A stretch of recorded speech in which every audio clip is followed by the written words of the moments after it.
Hello students, my name is Miss Nitu Singh and today I am going to continue the chapter direct and indirect जो हम लोग पिछले videos में half छोड़ दिए थे। तो हम लोग अभी तक जो जहाँ रुके थे वो हम लोग कर रहे थे रूल्स 1 और 2 हम लोग कर चुके थे। आज हम लोग जो करने वाले हैं वो है रूल्स 3। तो रूल्स 3 में हम लोग आज जानेंगे कि रूल्स 3 क्या है।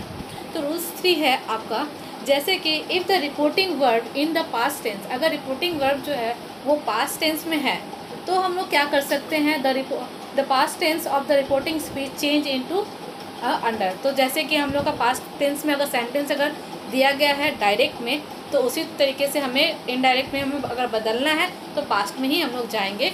तो उस तरीके से अगर पास्ट सिंपल में दिया गया है तो हम उसको चेंज करके क्या कर सकते हैं कि पास्ट परफेक्ट में करेंगे। अंडरस्टूड। और अगर वही अगर पास्ट कंटिन्यूस में दिया हुआ है तो पास्ट परफेक्ट कंटिन्यूस में हम लोग उसके चेंज कर सकते हैं। मतलब हमने पास्ट में ही रहना है, प्रेजेंट में नहीं आना है और ना ही फ्यूचर में जाना है। अगर सेंटेंस अगर दिया गया है पास्ट में तो हमें क्या करना होगा, पास्ट में ही चेंज करना पड़ेगा। Okay, now we will use one example over here and the example is the teacher said the burglar broke into the office. So एक एग्जाम्पल हम लोग लेते हैं और वो एग्जाम्पल्स जो है वो यहाँ पर कि the teacher said the burglar broke into the office. अब यहाँ पे द टीचर सेड के बाद कॉमा है, इन्वर्टेड कॉमा में क्या है, the burglar broke into the office. ये है जो डायरेक्ट स्पीच में दिया गया है। अब हमें इसे चेंज कर इनडायरेक्ट में करना है। तो ब्रोक जो है यहाँ पर क्या बोल रहे हैं हम कि ब्रोक जो है वो पास्ट में है। ठीक है, यहाँ पे क्या है, पास्ट में है ये ब्रोक। तो हमें पास्ट सिंपल है तो सिंपल में क्या करेंगे, अगर ये सिंपल में है तो हमें पास्ट सिंपल से पास्ट क्या करना है, पास्ट सिंपल से परफेक्ट में जाना है और परफेक्ट में जाने के लिए हैड यूज़ करते हैं। ओके, तो हम लोग यहाँ पर हैड यूज़ कर करेंगे और तो आंसर्स हम लोग का जो होगा वो ये है, the teacher said that the burglar had broken into the office. तो ये है जो है एग्जाम्पल्स जिससे हमें पता चल गया डिफरेंस कि पास्ट सिंपल से पास्ट परफेक्ट में कैसे आ गया। ओके, तो बाय एडिंग हैड से हमें पता चल जा रहा है कि ये जो है ये पास्ट परफेक्ट है।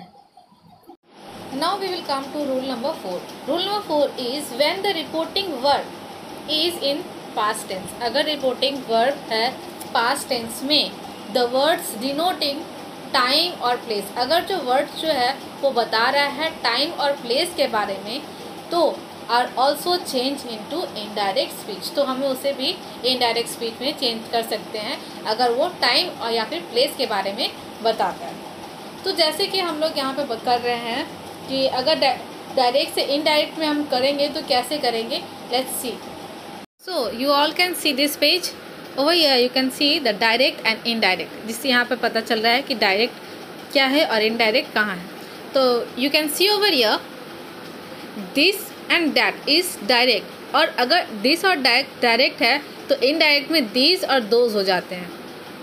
Here now change will be there then, yesterday, tomorrow, last night. अगर इनडायरेक्ट में जाएगा तो क्या हो जाएगा, प्रीवियस डे, नेक्स्ट डे और प्रीवियस नाइट। ठीक है, now come, go, ago, before. ठीक है, next week, the following week, मतलब जो आने वाला वीक है तो हम लोग को दूसरे वर्ड से द फॉलोइंग वीक्स भी बोल सकते हैं। Last week, the previous week, तो लास्ट वीक जो बीत चुका है उसे हम लोग बोलते हैं प्रीवियस। डे बिफोर यस्टरडे, मतलब एक दिन जो मतलब कल जो बीत गया था उसके पहले वाला दिन। ठीक है, तो day before the previous day. और डे आफ्टर टुमारो, मतलब कल छोड़कर परसों। ठीक है, तो हम लोग यहाँ पे क्या बोल सकते हैं, the day after the next day. तो ये पता चल जा रहा है हमें डायरेक्ट और इनडायरेक्ट अगर हम लोग टाइम या तो प्लेस से अगर हम लोग चेंज करते हैं तो आप लोग इसे ध्यान से अपने कॉपी में कर लें और इसे लर्न करने की कोशिश करें। लर्न क्या, ऐसे ही आप लोगों को समझ में आ गया होगा, बट फिर भी आप इसे अपने कॉपी में लिख लीजिएगा। तो आई थिंक सो अभी आप लोगों को ये जो मैं अभी डायरेक्ट और इनडायरेक्ट जो दिखाई पेज, आप लोगों को सभी को समझ में आ गया होगा कि किस तरह से हम लोग डायरेक्ट और इनडायरेक्ट हम लोग चेंज कर रहे हैं अगर वो टाइम या फिर प्लेस के बारे में, अगर वो पास्ट में है तो। Understood. Now we will move to the rule number 5। Now point number 5, when the reporting speech is in interrogative sentence. अगर रिपोर्टिंग स्पीच जो है वो इंट्रोगेटिव सेंटेंस में रहेगा, the reporting verb said is changing into asked और inquire, तो reporting verb जो रहेगा वो हो जाएगा आस्क, या तो पूछना या तो इंक्वायर करना, किसी से कुछ पता करना। तो हम लोग वहाँ पर क्या यूज़ करेंगे, इफ़ और वेदर, या तो वेदर इफ़ या वेदर हम लोग यहाँ पर यूज़ कर सकते हैं। वो वाला मौसम वाला वेदर नहीं, यहाँ पर ये वेदर है कि या तो, ठीक है। Is use in place of inverted comma, inverted comma आपका लगा रहेगा जहाँ हम लोग वहाँ पर डैट हटाते करते थे, मतलब सिंपल वाला में हम लोग किए थे तो उसमें क्या किए थे कि इन्वर्टेड कॉमा हटाकर हम लोग डैट पुट किए थे, याद है फर्स्ट वाला में। तो उसी जगह से हम लोग यहाँ पे क्या कर रहे हैं, इंट्रोगेटिव में जो डैट है उसको हम लोग कुछ नहीं कर रहे हैं, यहाँ पे डैट नहीं लिखकर यहाँ पे इन्वर्टेड कॉमा को हटाकर हम लोग यहाँ पे इफ़ या फिर वेदर लिखेंगे। अंडरस्टूड। तो अगर ऐसा कोई क्वेश्चंस में अगर आ जाता है, सपोज कि एक एग्जांपल देते हैं, तो एग्जांपल में है Ram said to his mother, ठीक है, Ram said to his mother, फिर कॉमा है, inverted comma, are we going to the party, उसके बाद आ जाता है क्वेश्चन मार्क और इन्वर्टेड कॉमा जो है उससे हम लोग क्लोज कर देते हैं। तो यहाँ आप देख रहे हैं कि जो यहाँ पे सेंटेंस आया है कि वो क्वेश्चन मार्क में है, मतलब इंट्रोगेटिव है, और जब इंट्रोगेटिव रहेगा तो हम लोग वहाँ पर क्या करेंगे, दैट हम लोग नहीं लिखेंगे, इन्वर्टेड कॉमा हटाकर हम लोग दैट ना लिखकर हम लोग क्या लिखेंगे, इफ़ या फिर वेदर, ठीक है। नाउ अगर यहाँ पर एक चीज़ और है, but in case of WH questions, WH questions मतलब क्या होता है, व्हाट, वेयर, हाउ, व्हेन, ये सारे, तो ये सारे एक तरह का हम लोग जब भी यहाँ यूज़ होगा तो हम लोग यहाँ पे क्या यूज़ कर रहे हैं।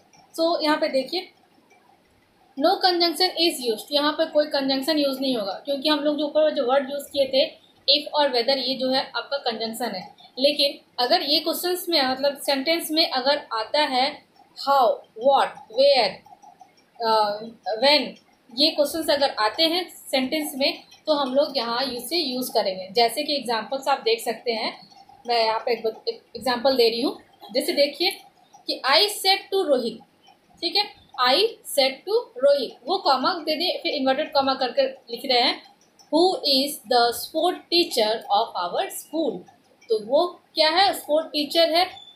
तो हु इज़ द, यहाँ पे WHO हु आ गया, मतलब WH का फैमिली हु आ गया यहाँ पर, तो हम लोग क्या करेंगे कि ऑफ योर स्कूल, फिर क्वेश्चन मार्क, और उसके बाद इन्वर्टेड कॉमा जो है उसे क्लोज कर दे रहे हैं। अब ये समझ में आ गया कि ऊपर वाला जो लोग सेंटेंस किए थे उसमें कोई WH का फैमिली का नहीं था, मतलब हाउ नहीं था, व्हेन नहीं था, वेयर और वेयर ये चीज नहीं थे। बट अभी ये जो सेंटेंस बोले उसमें ये वर्ड आ रहे हैं, तो इस वर्ड को हम लोग यूज़ कैसे करेंगे, तो इसका जो इनडायरेक्ट हम लोग सेंटेंस अगर बनाएंगे तो यहाँ लिखेंगे आई आस्क्ड रोहित, ठीक है।